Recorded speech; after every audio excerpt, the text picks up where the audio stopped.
I want to buy a house. I have nothing saved. Where do I start? This is where we answer questions that we've had our clients ask us, get the answers they want, but I feel like all of these questions need to be answered to everyone so you don't have to go through the pain of learning for yourself. So let's get right into question number one. How long does it actually take to buy a house? This isn't just a one-off question that we get. We get this nearly every time we speak to people, especially first-time buyers who have never done it before.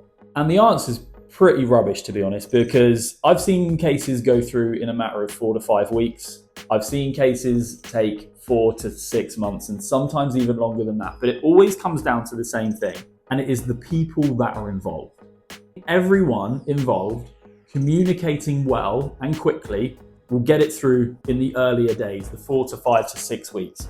Just to list a few, you've got you guys, the clients, you've got your mortgage advisor, you've got the lender, which consists of a valuer and an underwriter, a case handler maybe, depending on how big the company is.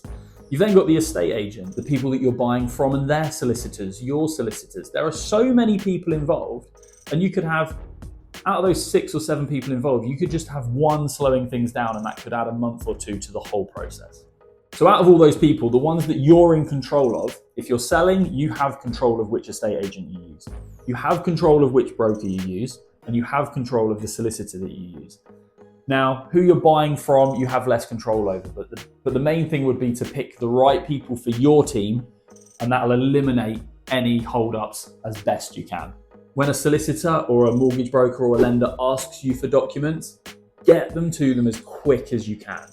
The last thing you want to be doing is holding up the process yourself and then potentially moaning down the line when someone else is holding up the process as well. If you're quicker on it, everyone else in the process is likely to replicate that for you. You get out what you put in. So if you're quick, other people are more likely to be quick.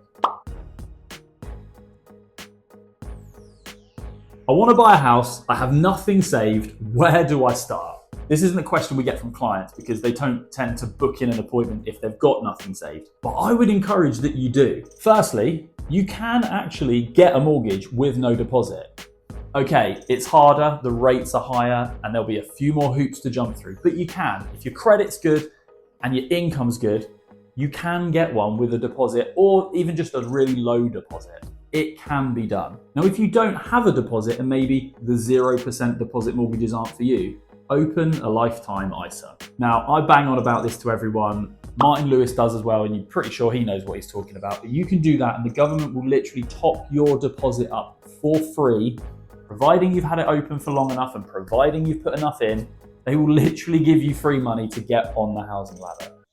The other thing you can do if you've got 0 deposit and you're trying to put some away is just print out a bank statement or 2, go through it, and I've said this in videos before, and I tell you what, it works. Highlight everything that you didn't need to spend. I guarantee you there is hundreds of pounds in there that you didn't need to spend. Without even printing your bank statement off, I bet you're thinking back now going, I can tell you what there is that I didn't need to spend. It's in there and you don't need to spend it. And if you're really serious about buying a house, make those little sacrifices. They're not even big sacrifices. Half of them you'll take out and you won't even realize you've stopped doing it. Have a look through, audit your finances, audit your spending. It will definitely help, and then use that, chuck it in the lifetime ISA, and you're on your way.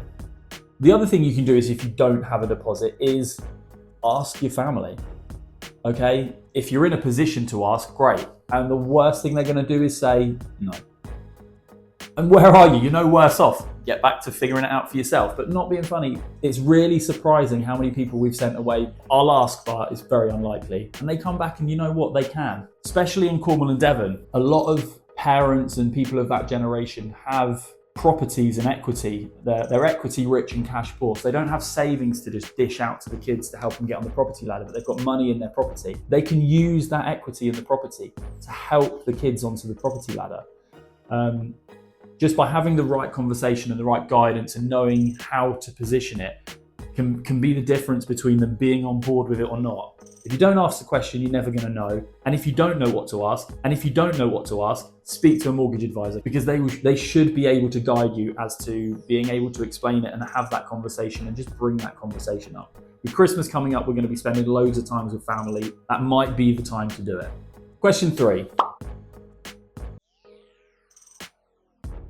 I've just gone limited. Do I now need 3 years of books for the new company? No, you don't. It would help, but the short answer is no. And the ideal minimum is 1 year. But depending on what your occupation and what you've done, for example, if you're a builder that's been self-employed and you've just gone limited for tax purposes because you're earning over the threshold, if you're in the same occupation and you've just gone limited, there are some lenders that actually are happy with that backstory and gone, you know what, you're doing the same job, it's the same income, you're just declaring it a different way because of advice from your accountant probably. They're absolutely fine.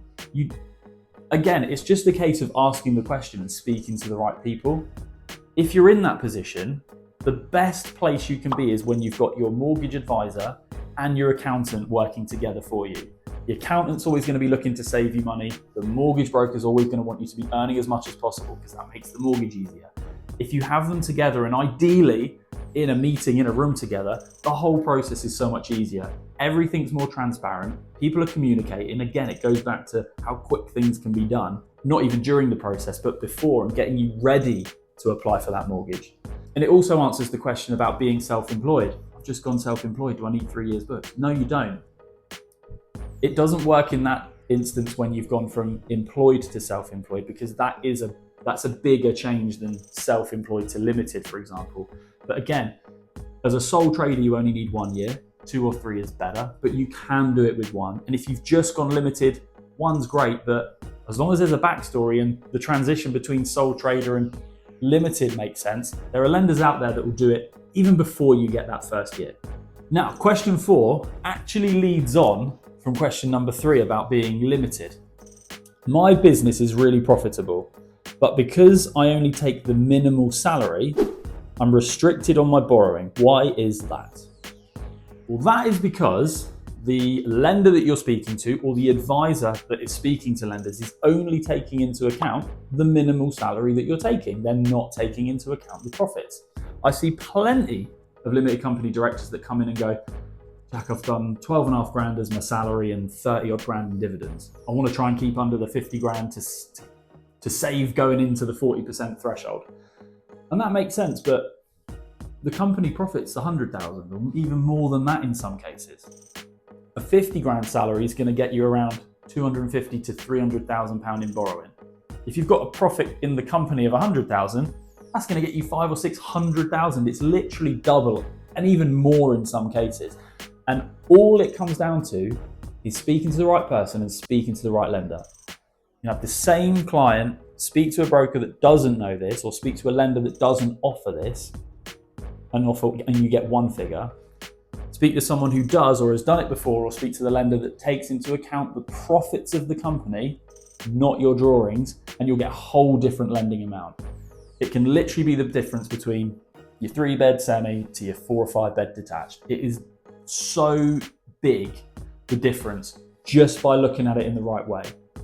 I hope this helped answering the questions that are usually just one-on-one conversations with our clients, but being able to put it out there to you so you don't have to get into the process to be able to find these things out. Knowing it before you speak to your advisor or before you apply for a mortgage, I hope is beneficial to you and gets you on the ladder sooner rather than later.